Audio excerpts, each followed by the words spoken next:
होय, इथे माणसंच राहतात. आपल्याला प्रश्न पडला असेल की इथे कोण राहतंय, तर इथे माणसे राहतात. अशा 1 वर्षापासून ही वस्ती आहे. त्या वस्तीमध्ये घाणीचं इथं माणूस 1 मिनिट पण थांबू शकत नाही. इथे माणूस मला सुद्धा प्रचंड रोष म्हणजे राग येत आहे. महानगरपालिकेत पाठवा. कॉम्रेड गंगाधर गायकवाड यांची निशाणी आहे विळा हातोडा तारा, यांना महापालिकेत पाठवा. हे सगळे प्रश्न आम्ही सत्ता नसताना याच्यासाठी लढतो, परंतु सत्ता आल्यावर मात्र हे सगळी लाईन क्लिअर केल्याशिवाय राहणार नाही. हे आमचा या वार्डामध्ये या प्रभागामध्ये वादा आहे. होय, इथे माणसंच राहतात. आपल्याला प्रश्न पडला असेल की इथे कोण राहतंय, तर इथे माणसं राहतात. अशा एरियामध्ये माणसं राहतात. गेली कित्येक वर्षापासून ही वस्ती आहे.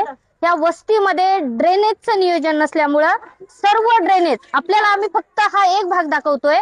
आम्ही आता अख्खी वस्ती पायाखाली घातलेली आहे. अख्ख्या वस्तीमध्ये ड्रेनेज ब्लॉक झालेला आहे. ड्रेनेज ब्लॉक झाल्यामुळं हे असं स्वरूप आलेलं आहे घाणीचं. इथं माणूस 1 मिनिट पण थांबू शकत नाही. इथे माणूस 1 मिनिट पण थांबू शकत नाही इतक्या घाणीच्या साम्राज्यामध्ये. परंतु इथे गोरगरीब लोक राहतात. दिसत नाही का महापालिकांना? हे आम्ही बलाढ्य लोकांना निवडून देतो, दिसत नाही का त्यांना? हा जनतेचा प्रश्न आहे. आज आम्ही निवडणुकीच्या निमित्ताने रिंगणात आहोत, परंतु आम्हाला सुद्धा प्रचंड रोष म्हणजे राग येत आहे की एवढ्या घाणीच्या साम्राज्यामध्ये हे वस्तीतले लोक गोरगरीब बिचारे राहत आहे.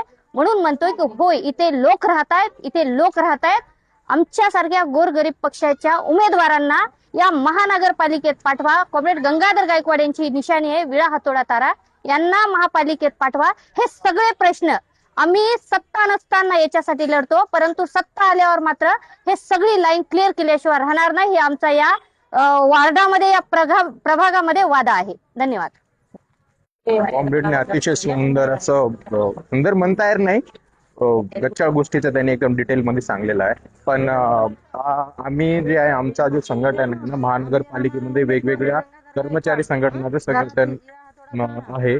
तर मेन मुद्दा कसा आहे माहिती आहे का, हे कर्मचारी आहेत ते कर्मचारी कमी करतायत, सफाई कर्मचारी आहेत ते कमी करतायत. आणि आम्हाला काय म्हणतायत की आम्ही फॉरेनच्या मशीन घेऊन येऊ, जे AI टाईप मध्ये आहेत, त्यांच्या माणसाची गरज लागणार नाही.